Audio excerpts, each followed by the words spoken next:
The Project Gutenberg e-Book of Liberdade de Imprensa. These e-books for the use of anyone anywhere in the United States and most other parts of the world at no cost and with almost no restrictions whatsoever. You may copy it, give it away or reuse it under the terms of the Project Gutenberg license included with this ebook or online at www.gutenberg.org. If you are not located in the United States, you will have to check the laws of the country where you are located before use this ebook. Title: Liberdade de Imprensa. Author: José Maria Barbosa de Magalhães. Release date: Novembro 11, 2010. E-book Jogo da Velha 34274. Most recently updated, January 7, 2021. Language: Portuguese. Credits: Produced by Pedro Saborano. Start of the Project Gutenberg e-book Liberdade de Imprensa. J.M. Barbosa de Magalhães, advogado e jornalista. Liberdade de Imprensa. Petição de agravo do Correio da Tarde. Nos processos de perseguição política mandados instaurar pelo governo regenerador quando violou a Constituição do Reino e feriu todas as liberdades públicas. Lisboa. Tipografia do Correio da Tarde. Largo da Trindade, N. Graus 17, 1894. J.M. Barbosa de Magalhães, advogado e jornalista. Liberdade de Imprensa. Petição de agravo do Correio da Tarde. Nos processos de perseguição política mandados instaurar pelo governo regenerador quando violou a Constituição do Reino e feriu todas as liberdades públicas. Lisboa. Tipografia do Correio da Tarde. Largo da Trindade, N. Graus 17, 1894. 3. Senhor, para Vossa Majestade, pelo douto Tribunal da Relação de Lisboa, se agrava José Garcia de Lima, de esta cidade, do venerando despacho pelo qual a simples requerimento do Ministério Público, o meritíssimo juiz de direito do 2º Distrito Criminal desta comarca o mandou responder em audiência de polícia correccional pelo suposto crime de abuso da liberdade de imprensa nos ênios 1479 e 1480 do jornal Correio da Tarde. Afrontando as liberdades públicas e as garantias constitucionais, o governo, depois de haver substituído a justiça pela inquisição policial, depois de haver suprimido o direito de reunião pela dissolução das associações de classe, depois de haver insultado a soberania popular com o adiamento indefinido das cortes, e depois de haver infringido todas as leis fundamentais da nação, lembrou-se de estrangular também a imprensa independente, e mandar pelos seus agentes inaugurar a perseguição nas ruas e nos tribunais. Mas se a polícia pôde impunemente espancar crianças inermes e espoliá-las com violência dos jornais que revendiam para ganhar o pão de cada dia, a atmosfera dos tribunais é que já não é tão propícia para vinganças partidárias e abusos de poder. 4. É assim que nem sequer o Ministério Público se pode legitimamente reconhecer como pessoa competente para promover estes processos criminais. A legitimidade da intervenção do Ministério Público nas causas crimes está claramente definida nas nossas leis, e não pode ser ampliada por arbítrio e conveniência do governo. Se os representantes e agentes desse ministério se julgam constituídos na obrigação de obedecer cegamente às ordens de quem os nomeia e demite quando quer, o poder judicial, independente, é que não deve prestar-se a essa indevida prorrogação de funções.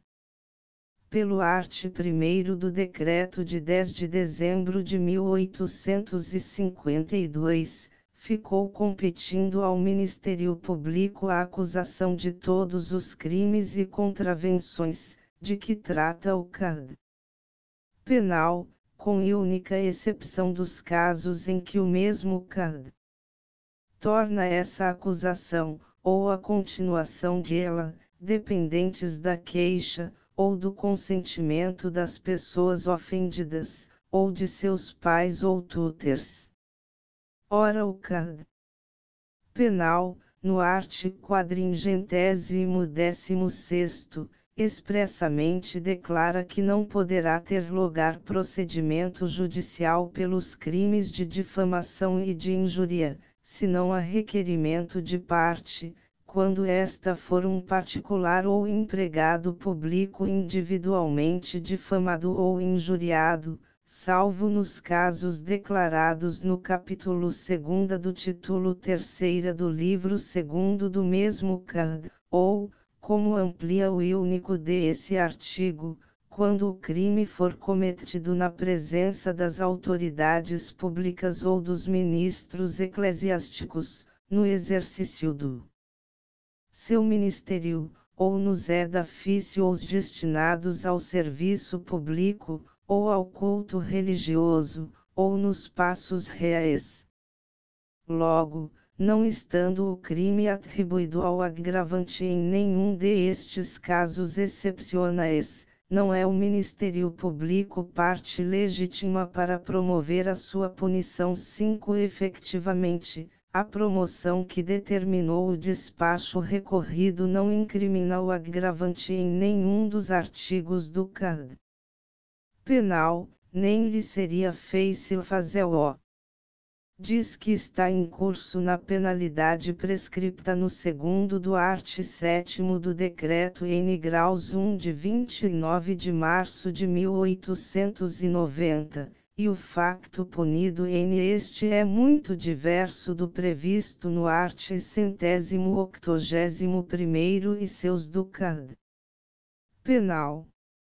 De forma que, se para a acusação pelo crime definido em este artigo, seria competente o Ministério Público, segundo a parte final do art. 416º do Código Penal, por estar incluído no capítulo 2º do título 3º do livro 2º do mesmo Código, não o é evidentemente para o procedimento criminal pelo facto previsto no 2º do art. 7º, de aquele decreto. Foi o despacho recorrido que assim classificou o delito imputado ao agravante. É por essa classificação, e só por ela, que nos devemos regular para discutir a legitimidade da acusação pública. Como o abuso, que se diz ser, da liberdade de imprensa, este delito tem uma legislação especial. Era de antes a Lei de 17 de maio de 1866, que no 2º do art. 6º declarava o Ministério Público competente para intervir nos crimes de abuso da liberdade de imprensa nos casos de difamação ou injúria, sendo ela dirigida, primeiro contra o chefe de nação estrangeira, havendo requisição do seu governo, segundo contra os seus embaixadores ou representantes acreditados na Corte de Portugal, havendo requisição dos ofendidos. É também hoje o Decreto N. Graus 1 de 29 de março de 1890, que no 6º do art. 8º diz que nos crimes, de que trata o primeiro desse artigo, e que são os compreendidos nos art. 169, 170, 171 e 483 do Código Penal, e no terceiro do art. 7º do mesmo decreto, o procedimento judicial será sempre promovido pelo Ministério Público 6 independentemente de qualquer queixa, ou de ordens ou instruções superiores. Ora, a falta de referência ao segundo desse art. 7º evidentemente o exclui da competência do Ministério Público, e a referência expressa ao seu terceiro, que tanto se aproxima do art. 483º do Código Penal, responde à consideração de ser a hipótese de aquele segundo muito semelhante à do art. 181º do mesmo Código. Não podendo, portanto, a legitimidade do Ministério Público fundar-se nem na disposição do segundo do art. 6º da Lei de 17 de maio de 1866, pois que se não trata de injuriar nenhum chefe, embaixador ou representante de nação estrangeira, nem na disposição do 6º do art. 8º do Decreto N. Graus 1 de 29 de março de 1890, pois que também se não trata de nenhum dos crimes compreendidos no primeiro desse artigo, só falta ver se poderá fundar-se em alguma das exceções consignadas no art. 416º e seu e único do Código Penal. A hipótese de este e único está evidentemente posta de parte, porque a própria natureza do delicto imputado ao agravante exclui a possibilidade de ele ser cometido em qualquer das especiais circunstâncias ali mencionadas. Os artigos incriminados não foram escritos, nem compostos, nem impressos, nem publicados na presença do governo, que com elas se diz ofendido, nem em edifício ou algum destinado ao serviço público, e muito menos nos passos reais. A outra exceção desse art. 416 é o art. 181 do mesmo Código, e único dos casos declarados no capitão 2º do tit. 3 do livro 2º a que essa exceção pode aplicar-se. Mas, admitindo mesmo que é nesse art. 181 que se pretende basear a legitimidade da acusação pública, o agravante é que não está nem pode estar compreendido nesse art. 7. O que ele pune é aquele que ofendeu diretamente por palavras, ameaças, ou por actos ofensivos da consideração devida à autoridade, algum ministro ou conselheiro de Estado, membro das câmaras legislativas, ou deputação das mesmas câmaras, magistrado judicial, administrativo ou do Ministério Público, professor ou examinador público, jurado ou comandante da força pública, na presença e no exercício das funções do ofendido, posto que a ofensa se não refira a estas, ou fora das mesmas funções, mas por causa de elas. É portanto elemento essencialmente constitutivo deste facto, para que ele seja punido como criminoso, o ser praticado diretamente contra o ofendido e na presença dele. Não sendo em estas precisas condições, nem é punível por este artigo, em vista do art. 18 do Código Penal, nem é legítimo o Ministério Público para promover a sua punição, em vista da regra geral consignada no art. 416. Pode ser crime de difamação ou injúria, previsto nos artigos 407 a 410, e agravado pela qualidade do ofendido nos termos dos art. 411º e 34º N graus 21 do Código Penal, mas é meramente particular, e só a requerimento da parte é que pode ser judicialmente perseguido. A ofensa direta, a que esse art. 181 se refere, não pode ser cometida por meio da imprensa, aliás não o seria diretamente, e muito menos na presença do ofendido, como esse artigo exige. E nem sequer as ofensas por escrito esse artigo compreende, não só porque também não seriam diretas nem na presença, mas ainda porque, se o artigo as quisesse compreender, expressamente as referiria, como faz o primeiro N este, como nos artigos 169, 407 e 410, o Código Penal distingue bem as ofensas por palavras, ou de viva voz, das cometidas por escrito ou desenho publicado ou por qualquer meio de publicação.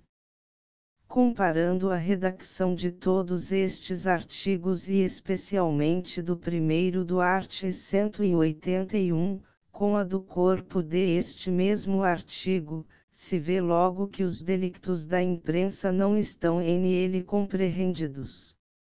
Nem se pode dizer que, falando ele em ofensa por palavras, estas tanto podem ser faladas como escritas, pois não é esse o seu rigoroso sentido, e o próprio Código o revela no N graus primeiro do seu art. 130. Se diz por palavras ou por escrito, o que equivale a dizer de viva voz ou por escrito, como dizem os demais artigos citados e serve para interpretar bem o art. 181. Portanto, este artigo não é nem pode ser aplicável a uma questão de liberdade de imprensa. Assim o reconheceu o Decreto N graus 1 de 29 de março de 1890, estabelecendo a incriminação especial do segundo do seu art. 7. Assim o reconheceu também o representante do Ministério Público em este processo, invocando na sua promoção este e não aquele artigo. Este é a ampliação e agravamento, não de aquele art. 181, com o qual nenhuma relação pode ter, mas sim do art. 411 do Código Penal, do qual até reproduz algumas frases. Este artigo é que compreendia os crimes de difamação e injúria por meio da imprensa, mas como se referia somente aos cometidos contra a corporação que exerça autoridade pública ou contra alguma das câmaras legislativas, foi em esta parte substituído pelo segundo do art. 7 do Decreto N graus 1 de 29 de março de 1890. Em face de este art. 411 do Código Penal, ainda se poderia sustentar a competência e legitimidade do Ministério Público para promover a sua aplicação, visto que o art. 416 parece só exigir o requerimento da parte quando esta for um particular ou empregado público individualmente difamado ou injuriado, e, portanto 9 dispensa-o quando a injúria ou difamação for coletiva, como nos casos de aquele primeiro artigo e seu. Mas desde que para os abusos da liberdade de imprensa está hoje substituído pela disposição do segundo do art. 7 do citado Decreto de 29 de março de 1890, deve também considerar-se subordinado, para os efeitos de aquela legitimidade, a regra prescrita no 6º do art. 8 do mesmo decreto, e essa nega abertamente tal legitimidade. Mas quando se pretenda sustentar que é ainda o preceito do art. 416 do Código Penal que rege a intervenção do Ministério Público em estes processos, e não aquele sexto, cuja redação não parece ser taxativa, podemos insistir na afirmação de que essa intervenção não é legítima aqui. Comparando esses dois art.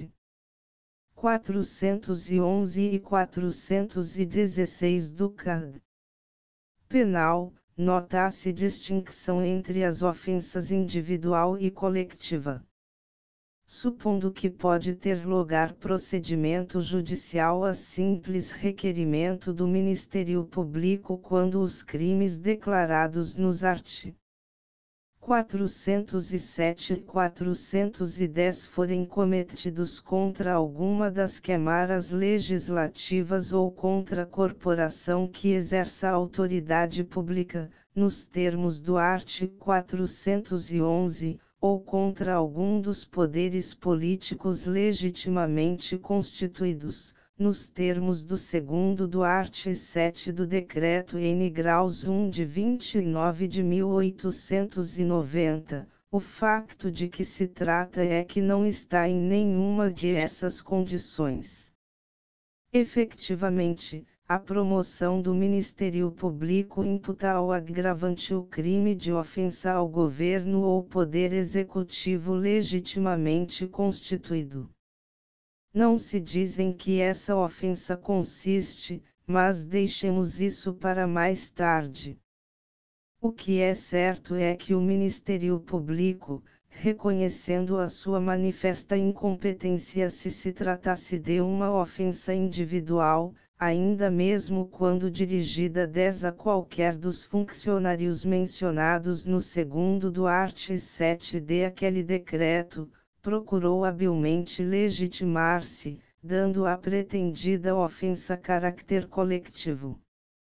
Esqueceu-se, porém, de demonstrar que a entidade governo se pode considerar compreendida na disposição do art. 411 e seu único do Código Penal, ou na do segundo do art. 7 do Decreto N. Graus 1 de 29 de março de 1890. Pois não pode. Este refere-se a algum dos poderes políticos legitimamente constituídos, e o governo, no sentido vulgar e comum da palavra, no sentido em que é empregada nos artigos incriminados e até na própria promoção do Ministério Público, não é governo é o Ministério, são os ministros ou secretários de Estado, que, nos termos do art. 102 da Carta Constitucional da Monarquia, referendam ou assignam todos os actos do Poder Executivo, mas não o constituem. Os poderes políticos reconhecidos pela Constituição do Reino de Portugal são 4, o Poder Legislativo, o Poder Moderador, o Poder Executivo e o Poder Judicial, Carta Constarte 13. Ora, o Ministério não é nem constitui nenhum desses poderes, não o Legislativo, porque esse compete às Cortes com a sanção do Rei, Carta Constarte 13, não o Moderador, porque esse compete privativamente ao Rei, como chave de toda a organização política e chefe supremo da nação, Carta Constarte 71, não o Judicial, porque esse é composto de juízes e jurados, Carta Constarte 118, e não o Executivo porque esse compete também ao Rei que o exercita pelos seus ministros, Carta Constarte 75. Os ministros são assim meras agentes do Poder Executivo, e não são por si só poder político do Estado. Por uma ficção constitucional, são elas os únicos responsáveis pelos actos desse poder, Carta Constarte 102-11-103, 104 e 105, assim como também pelos actos do poder moderador, segundo acto adicional à Carta consta, art. 7, porque a pessoa do rei é inviolável e sagrada, e ele não está sujeito a responsabilidade alguma, Carta consta, art. 72. Mas por isso mesmo é que em todas as discussões se emprega a palavra governo como sinônimo de ministério, não compreendendo, portanto, o rei. E essa distinção se frisa bem em todos os artigos incriminados, e bem a compreendeu o Ministério Público, não invocando o art. 169 do Código Penal, que é o que pune a ofensa cometida publicamente, de viva voz, ou por escrito ou desenho publicado, ou por qualquer meio de publicação, contra o rei ou rainha reinante. Se, pois, não são os ministros, ou o governo, mas sim o rei, que constitui o poder executivo, e o rei não foi ofendido em esses artigos, nem de tal ofensa é acusado o agravante, é evidente que os ministros de Estado, quer individual, quer coletivamente considerados, não são poder político legitimamente constituído ou reconhecido pela Constituição, são agentes do rei, seus comissionados e subordinados, que o rei nomeia e demite quando quer, Carta consta, art. 74, 5º, Lopes Praça. Estudos sobre a Carta consta, 2ª p. volume 2º, pag 10. Refere-se também ainda àquele segundo do art. 7º do citado decreto de 29 de março de 1890, ampliando a disposição do art. 411º do Código Penal, a qualquer corporação ou corpo coletivo, que exerça autoridade pública ou funções públicas.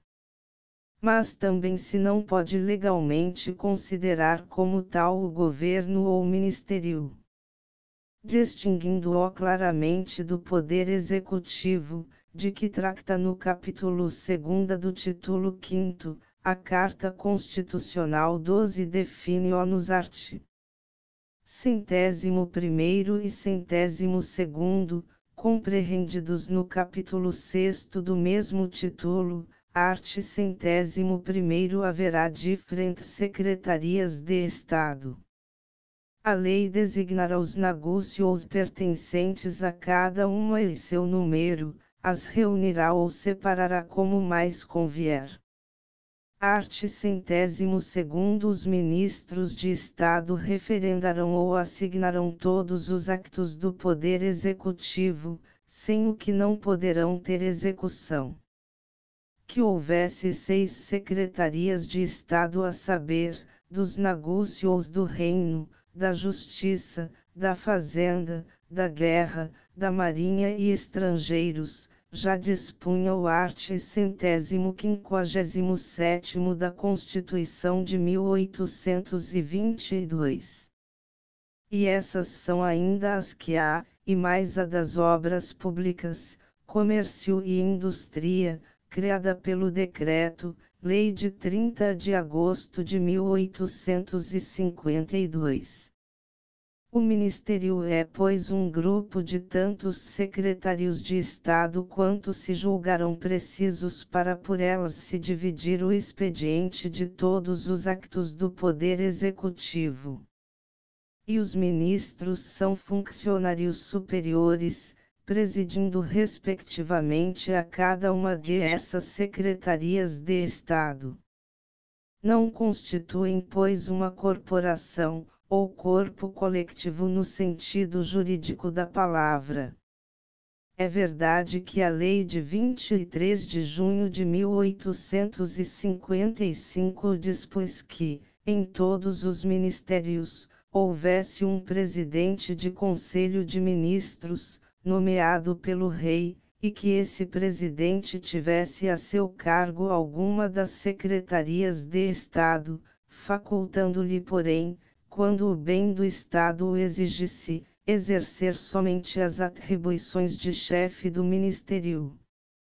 Mas isso não basta para se considerar o ministério ou o governo como pessoa moral representando uma individualidade jurídica, porque a reunião dos ministros em conselho é meramente exadental, e determinada, não pela lei orgânica das secretarias de Estado, mas 13 pela conveniência política de imprimir unidade à ação governamental. Corporações ou corpos coletivos, no sentido jurídico e legal, são somente os agrupamentos ou coletividades de pessoas, que, obedecendo a um estatuto, ou lei orgânica, e cooperando para um fim comum de utilidade pública, ou de utilidade pública e particular conjuntamente, representam nas suas relações súteas e civis uma individualidade ou personalidade jurídica, pessoas morais lhes chama o art. 32º do Cad. Civ, e cujos actos, sendo sempre o resultado de uma deliberação, ou diretamente tomada pela coletividade, ou por aqueles dos seus membros em quem ela haja delegado uma parte dos seus poderes ou atribuições, de conformidade com as regras e normas prescritas na sua lei orgânica, se consideram sempre também relacionadas com o fim comum da sua instituição, e responsabilizam, não individualmente os seus membros, mas a coletividade no seu conjunto ou representação jurídica. Sentença do Juiz de Direito de Coimbra de 24 de fevereiro de 1892, no Conimbricense, N. graus 4727. Ora, o ministério é um mero conjunto de repartições públicas, ou secretarias de Estado, para o expediente dos negócios de administração, e de cada uma delas é chefe o respectivo ministro, sem que nenhuma de per si, nem todas reunidas constituam uma pessoa moral, ou representem nas suas relações uma individualidade jurídica ou civil. São essas repartições uma reunião de empregados, exercendo funções públicas, mas não são uma corporação ou associação, porque nem tem vínculo de comunidade, nem a solidariedade que resulta das deliberações em comum. Responde, cada qual, ministros e demais funcionários, pelos seus próprios actos, não 14 havendo deliberações coletivas, de que possa derivar responsabilidade solidária, e antes uma subordinação hierárquica, que determina uma responsabilidade meramente individual. Falar-se em responsabilidade ministerial é vulgar nas discussões jornalísticas ou parlamentares. Mas é uma responsabilidade meramente política ou partidária. Legalmente, nenhum laço solidário liga os ministros das diversas repartições. Não sendo, pois, o governo mais do que uma reunião de indivíduos sem caráter algum de corporação ou coletividade jurídica, quaisquer ofensas contra ele cometidas não são compreendidas no artigo 411 do Código Penal.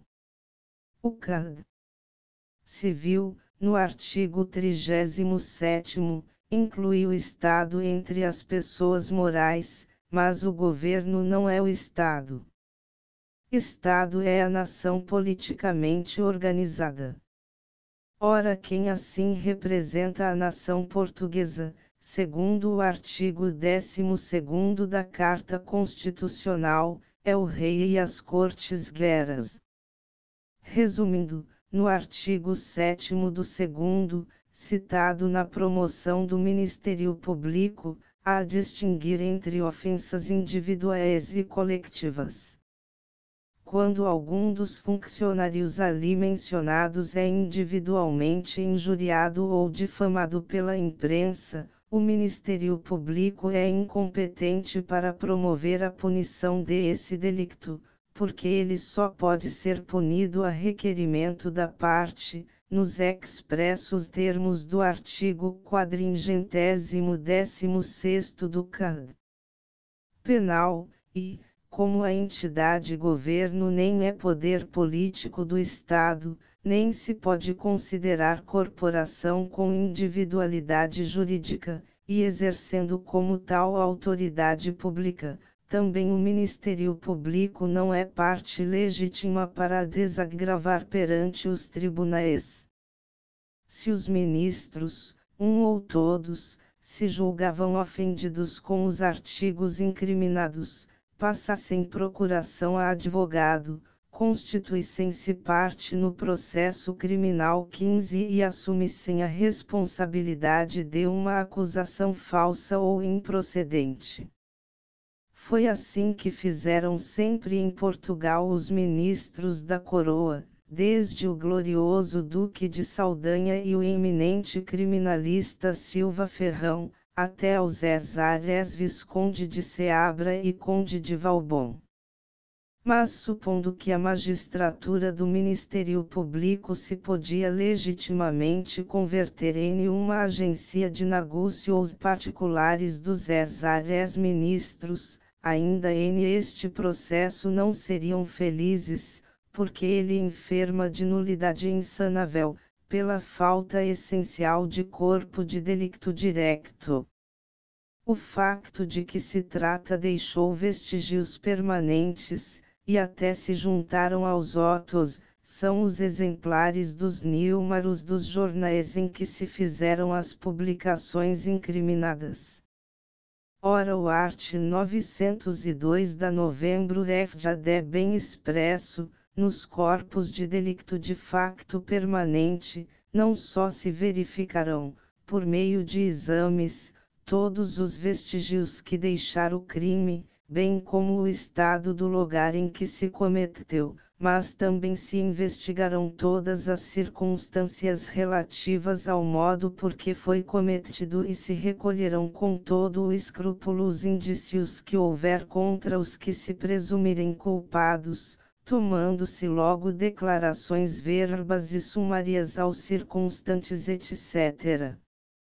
Tomaram-se aqui essas declarações verbas para verificação da publicidade do jornal, mas não se verificou, por meio de exame, primeiro se os exemplares juntos ao processo estão nas precisas condições do art. 3 da Lei de 17 de maio de 1866, para se lhes poder aplicar a legislação especial sobre imprensa periódica. Segundo eles estão inseridos os artigos a que se refere a acusação. Terceiro, se há esses artigos as referências que lhes são atribuídas. Quarto, se essas referências são diretas ou indiretas.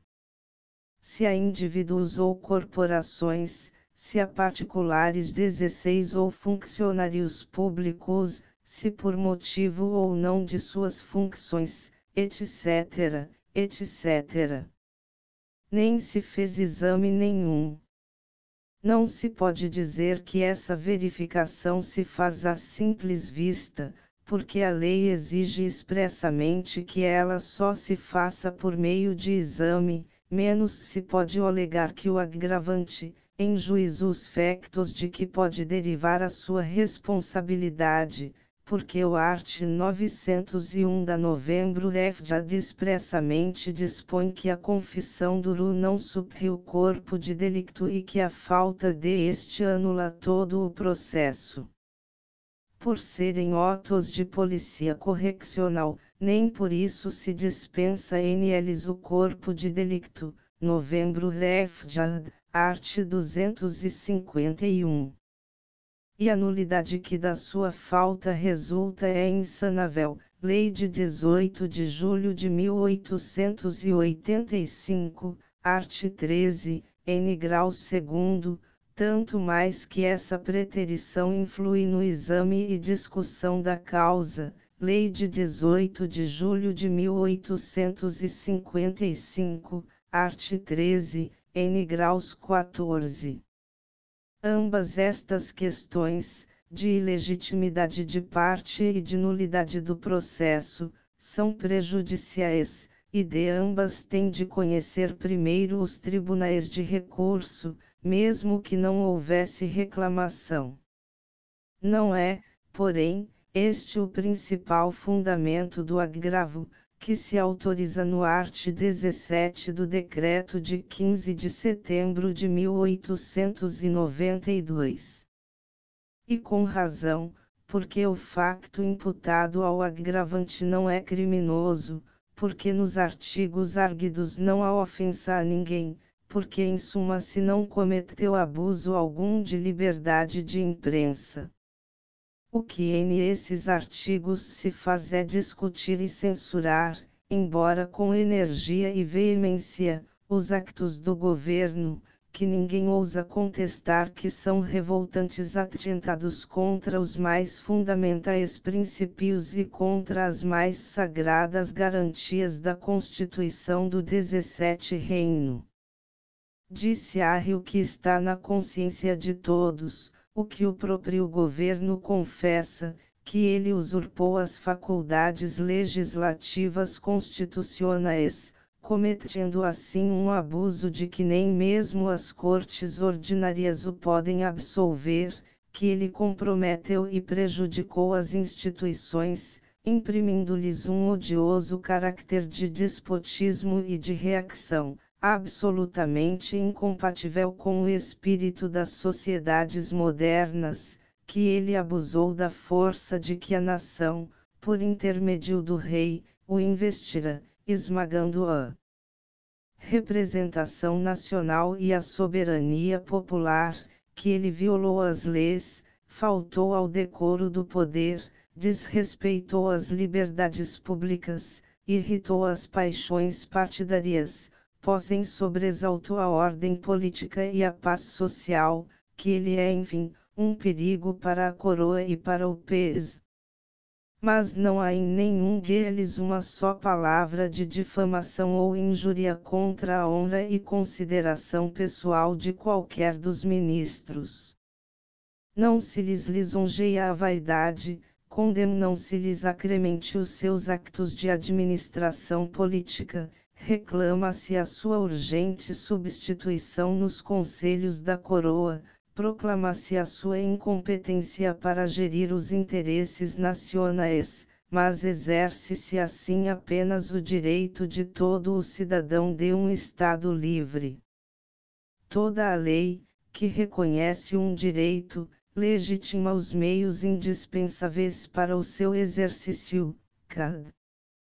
Civ. Artigo 12º, ora se pela Constituição do Reino todo o cidadão português tem o direito de intervir na marcha dos negócios públicos, se o governo da nação é representativo, e portanto do povo pelo povo, se quem deve reinar é a opinião criada pela discussão e propaganda, não podem deixar de considerar-se lícitos todos os meios de ação política na órbita das leis.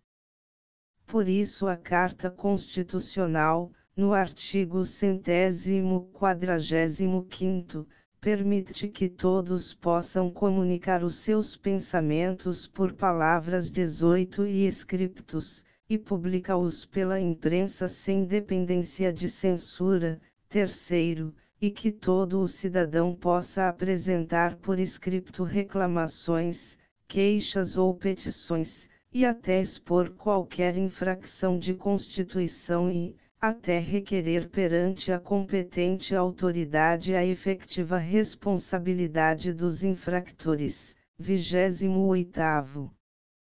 Reclamar contra os actos do governo, queixar-se de que ele os praticasse, pedir que elas se revoguem e se evitem, expor que infringiram a lei fundamental do país, não é crime. Podem às vezes essas acusações serem justas ou exageradas, mas nem por isso são criminosas. Muito menos quando, como aqui, são cheias de justiça e de razão.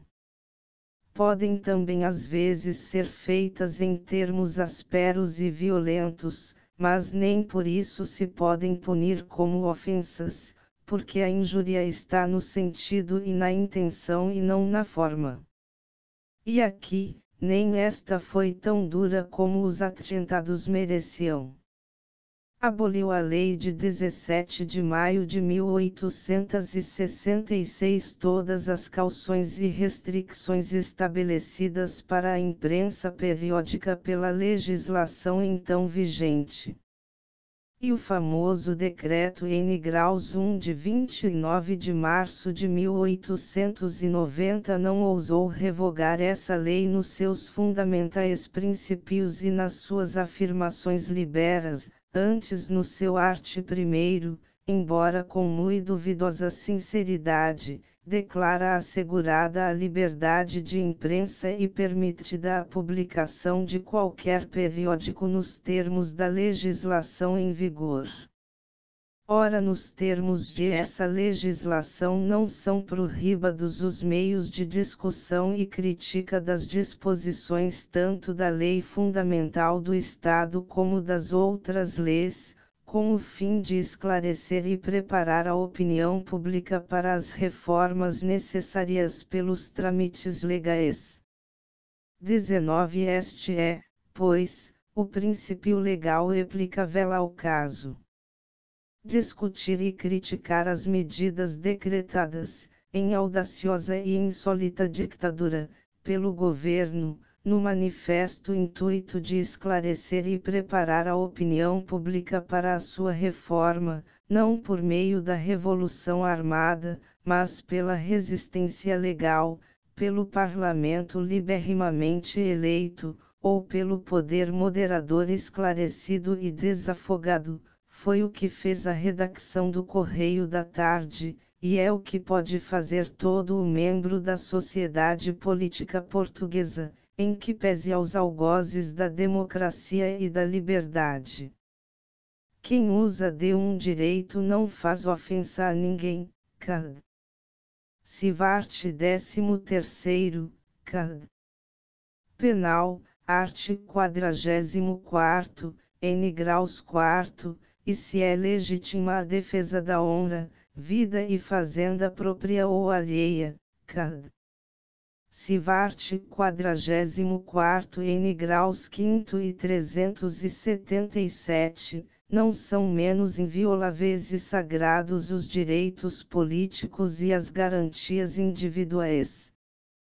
Por todas estas considerações, que os espíritos liberas completarão, pegraus a vossa majestade a graça de pelos seus juízes dar provimento a este agravo, mandando anular este processo, ou por ilegitimidade do Ministério Público, ou por falta de corpo de delicto direto, ou por não ser criminoso o facto atribuído ao agravante. R.M. O advogado, José Maria Barbosa de Magalhães. End of the Project Gutenberg e-book Liberdade de imprensa update de editions will replace the previous one the old editions will be renamed.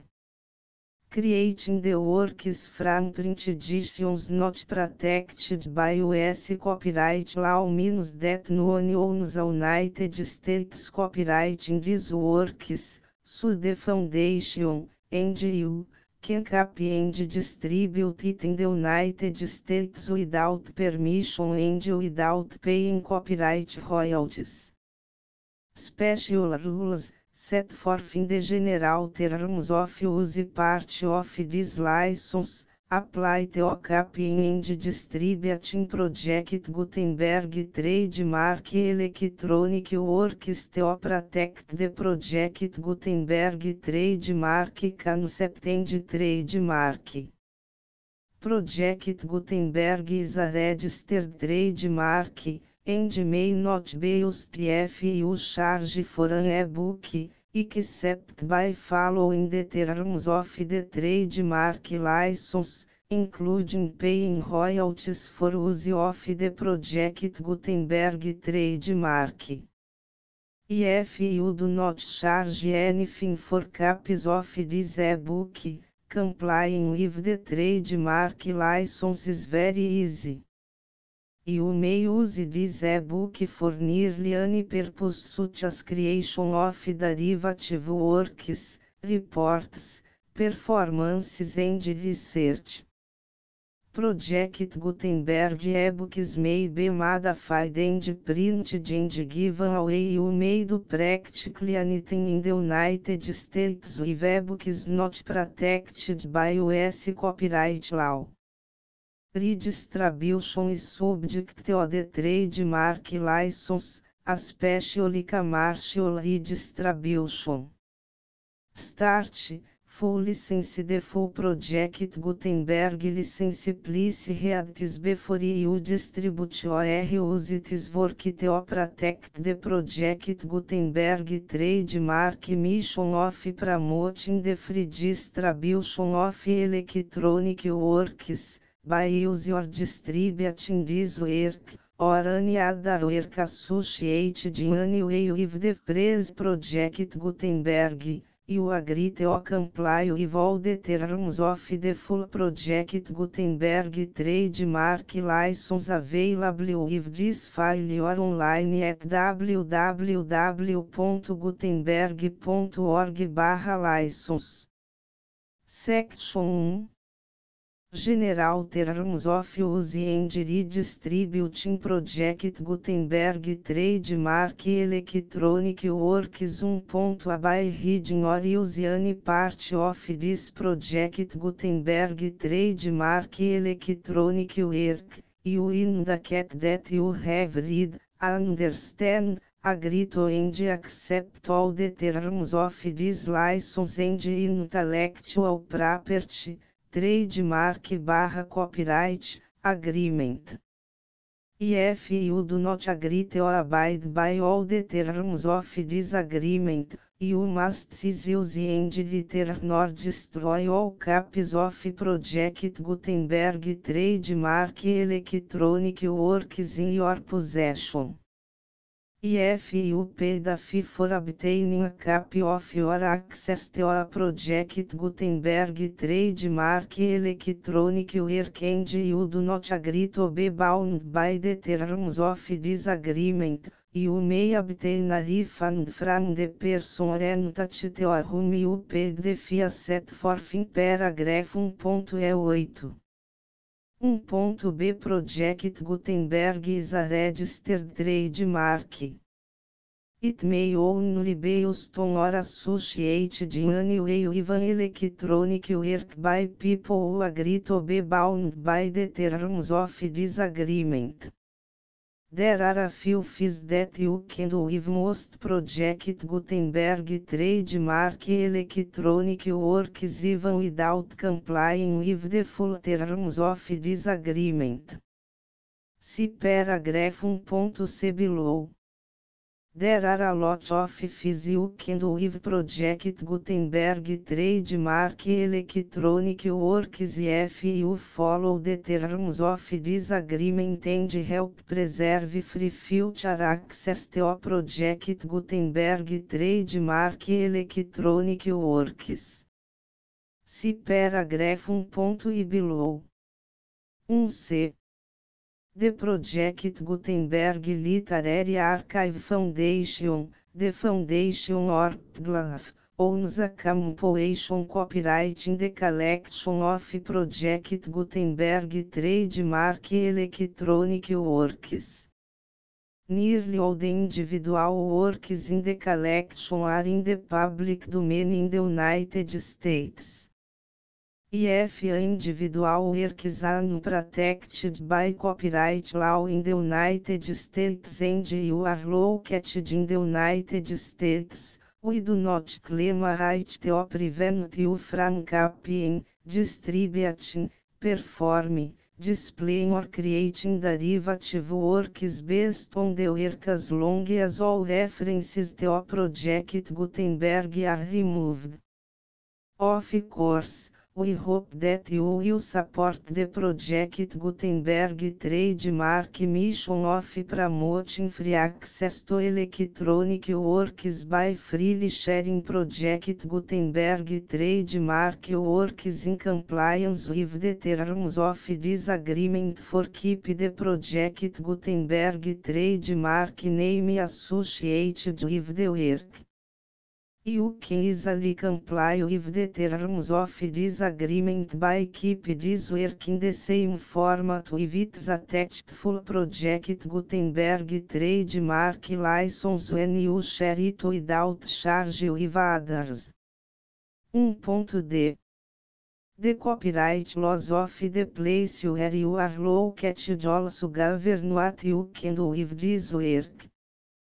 Copyright laws in most countries are in a constant state of change. If you are outside the United States, check the laws of your country in addition to the terms of this agreement before downloading, copying, displaying, performing, distributing or creating derivative works based on this work or any other Project Gutenberg trademark work. The Foundation makes no representations concerning the copyright status of any work in any country other than the United States. 1.e Unless you have removed all references to Project Gutenberg, 1.e1. The following sentence, with active links to, or other immediate access to, the full Project Gutenberg trademark license must appear permanently whenever any copy of a Project Gutenberg trademark work, anywhere on which the phrase Project Gutenberg appears, or with which the phrase Project Gutenberg is associated, is accessed, displayed, performed, viewed, copied or distributed. This e-book is for the use of anyone anywhere in the United States and most other parts of the world at no cost and with almost no restrictions whatsoever. You may copy it, give it away or reuse it under the terms of the Project Gutenberg license included with this e-book or online at www.gutenberg.org. If you are not located in the United States, you will have to check the laws of the country where you are located before using this e-book. 1.e2. If a individual Project Gutenberg trademark electronic works derived from texts not protected by US copyright law, does not contain a notice indicating that it is posted with permission of the copyright holder, the work can be copied and distributed to anyone in the United States without paying any fees or charges. If you are redistributing or providing access to a work with the phrase Project Gutenberg associated with or appearing on the work, you must comply either with the requirements of paragraphs 1.e1 through 1.e7 or obtain permission for the use of the work and the Project Gutenberg trademark as set forth in paragraphs 1.e8 or 1.e9. 1.e3.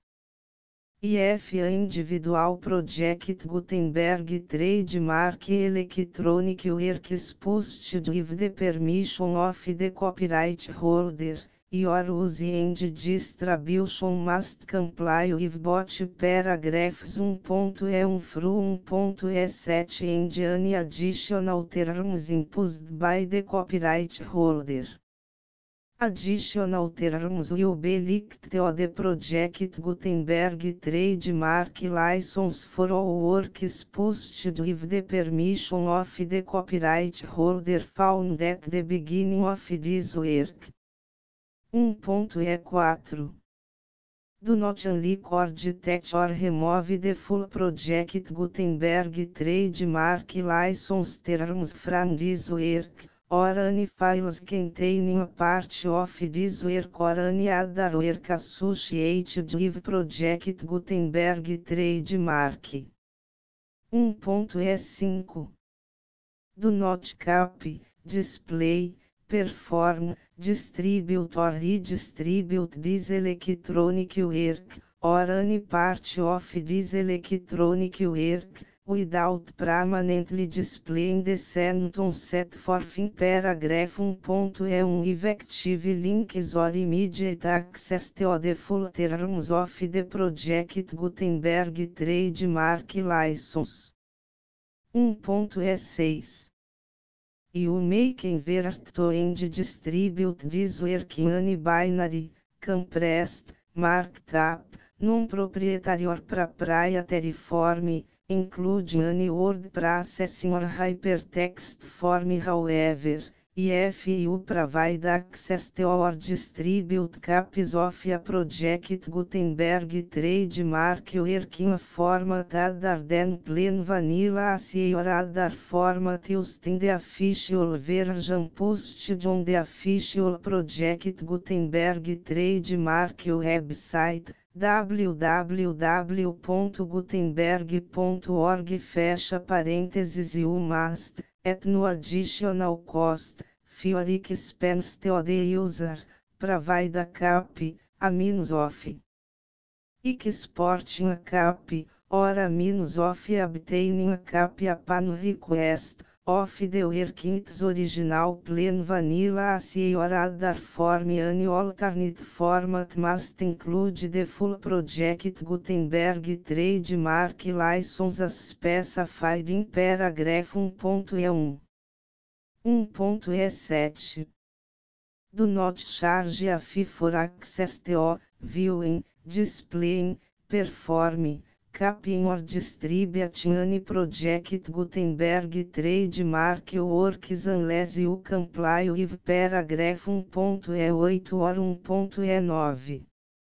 1.E8 You may charge a reasonable fee for copies of your providing access to or distributing project Gutenberg trademark electronic works provided that, item you pay a royalty fee of 20% of the gross profits you derive from the use of project Gutenberg trademark works calculated use the method you already use to calculate your applicable taxes. The fees owed to the owner of the project Gutenberg trademark, but he has agreed to donate royalties under this paragraph to the project Gutenberg Literary Archive Foundation. Royalty payments must be paid within 60 days following each date on which you prepare, or are legally required to prepare, your periodic tax returns. Royalty payments should be clearly marked as such and sent to the project Gutenberg Literary Archive Foundation at the address specified in Section 4, Information about donations to the project Gutenberg Literary Archive Foundation. Item you provide a full refund of any money paid by a user who notifies you in writing, or by email, within 30 days of receipt that S/he does not agree to the terms of the full project Gutenberg trademark license.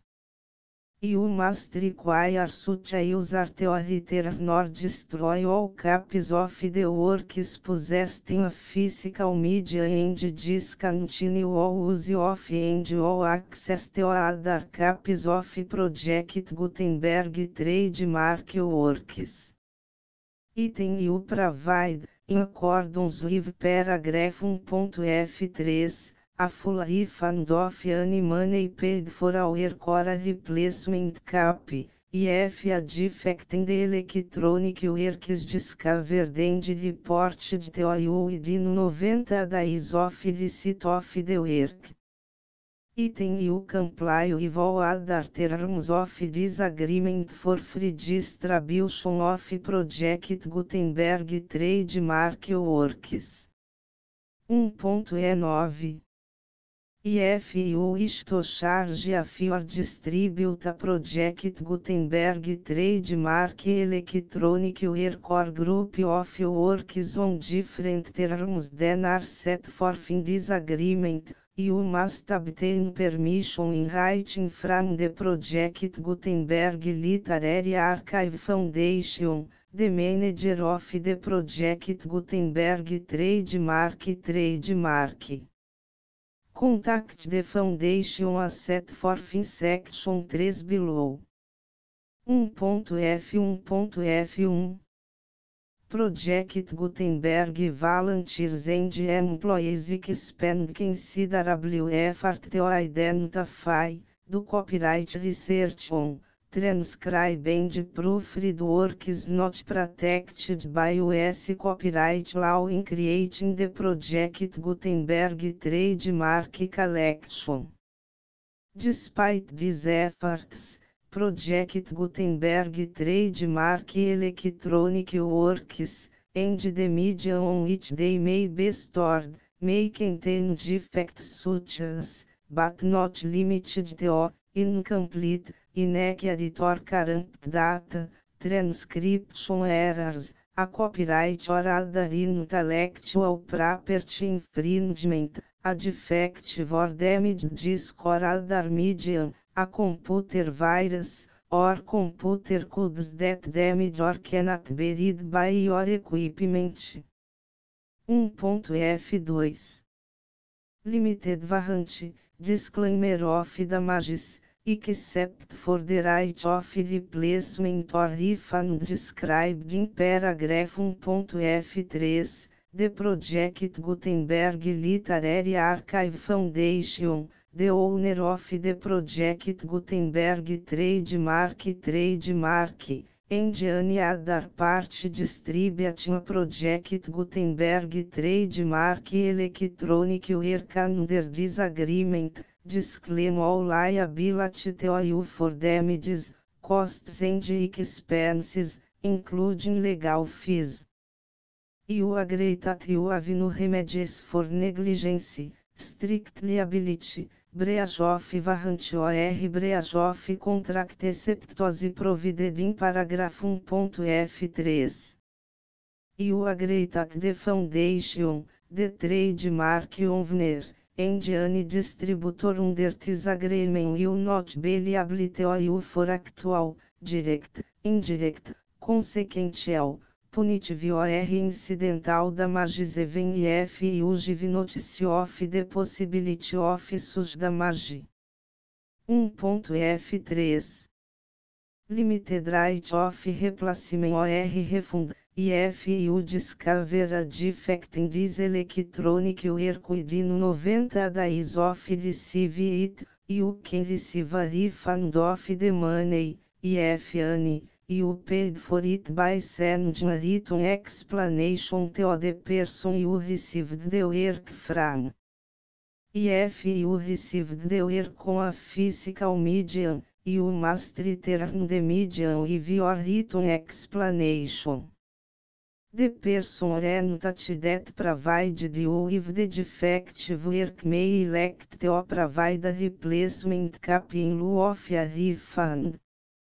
If you received the work electronically, the person or entity providing it to you may choose to give you a second opportunity to receive the work electronically in lieu of a refund. If the second cap is also defective, you may demand a refund in writing without further opportunities to fix the problem. 1.f4 except for the limited right of replacement or refund set forth in paragraph 1.f3, this work is provided to users, with no other warranties of any kind, express or implied, including but not limited to warranties of merchantability or fitness for any purpose. 1.f5 Some states do not allow disclaimers of certain implied warranties or the exclusion or limitation of certain types of damages. If any disclaimer or limitation set forth in this agreement violates the law of the state applicable to this agreement, the agreement shall be interpreted to make the maximum disclaimer or limitation permitted by the applicable state law. The invalidity or unenforceability of any provision of this agreement shall not void the remaining provisions. 1.f6 Indemnity, you agree to indemnify and hold the foundation, the trademark owner, any agent or employee of the foundation, anyone providing copies of Project Gutenberg trademark electronic works in accordance with this agreement, and any volunteers associated with the production, promotion and distribution of Project Gutenberg trademark electronic works, harmless from all liability, costs and expenses, including legal fees, that arise directly or indirectly from any of the following which would or cause to occur. A. Distribution of this or any Project Gutenberg trademark work. B. Alteration, modification, or additions or deletions to any Project Gutenberg trademark work, and C. Any defect you cause. Section 2. Information about the mission of Project Gutenberg trademark. Project Gutenberg trademark is synonymous with the free distribution of electronic works in formats readable by the widest variety of computers, including obsolete, old, middle-aged and new computers. It exists because of the efforts of hundreds of volunteers and donations from people in all walks of life.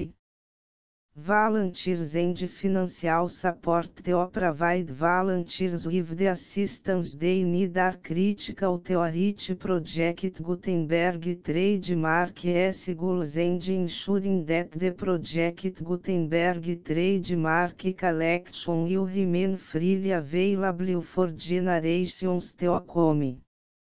Em 2001, the Project Gutenberg Literary Archive Foundation was created to provide a secure and permanent future for Project Gutenberg trademark and future generations. To learn more about the Project Gutenberg Literary Archive Foundation and how your efforts and donations can help, see sections 3 and 4 and the Foundation information page at www.gutenberg.org. Section 3. Information about the Project Gutenberg Literary Archive Foundation. The Project Gutenberg Literary Archive Foundation is a non-profit 501(c)(3) educational corporation organized under the laws of the State of Mississippi and granted tax-exempt status by the Internal Revenue Service. The Foundation Senior Federal Tax Identification Number is 64-62215441. Contributions to the Project Gutenberg Literary Archive Foundation are text deductible to the full extent permitted by US federal laws and your state's laws. The Foundation's business office is located at 809 North 1500 West, Salt Lake City, Utah 84116, 8015961887. E-mail contact links and up-to-date contact information can be found at the Foundation's website and official page at www.gutenberg.org/contact section 4. Information about donations to the Project Gutenberg Literary Archive Foundation. Project Gutenberg trademark depends upon and cannot survive without widespread public support and donations to carry out its mission of increasing the number of public domain and licensed works that can be freely distributed in machine-readable form accessible by the widest array of equipment including outdated equipment. Many small donations, $1 to cifrão 5,000, are particularly important to maintaining tax-exempt status with the IRS. The Foundation is committed to complying with the laws regulating charities and charitable donations in all 50 states of the United States. Compliance requirements are not uniform and it takes a considerable effort, much paperwork and many fees to meet and keep up with these requirements. We do not solicit donations in locations where we have not received written confirmation of compliance. To send donations or determine the status of compliance for any particular state, visit www.gutenberg.org/donate.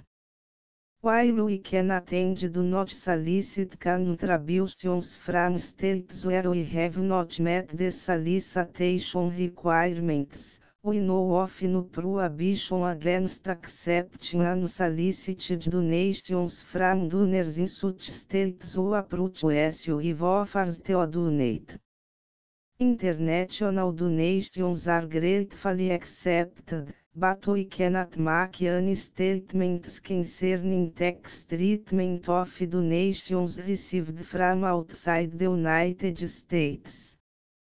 US laws alone swamp our small staff. Please check the Project Gutenberg web pages for current donation methods and addresses. Donations are accepted in a number of other ways including checks, online payments and credit card donations. To donate, please visit www.gutenberg.org/donate. Section 5.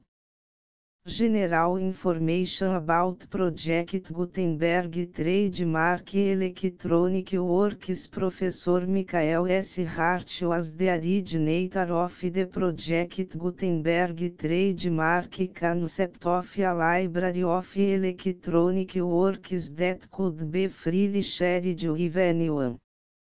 For 40 years, reproduced and distributed Project Gutenberg trademark ebooks with only a loose network of volunteer support.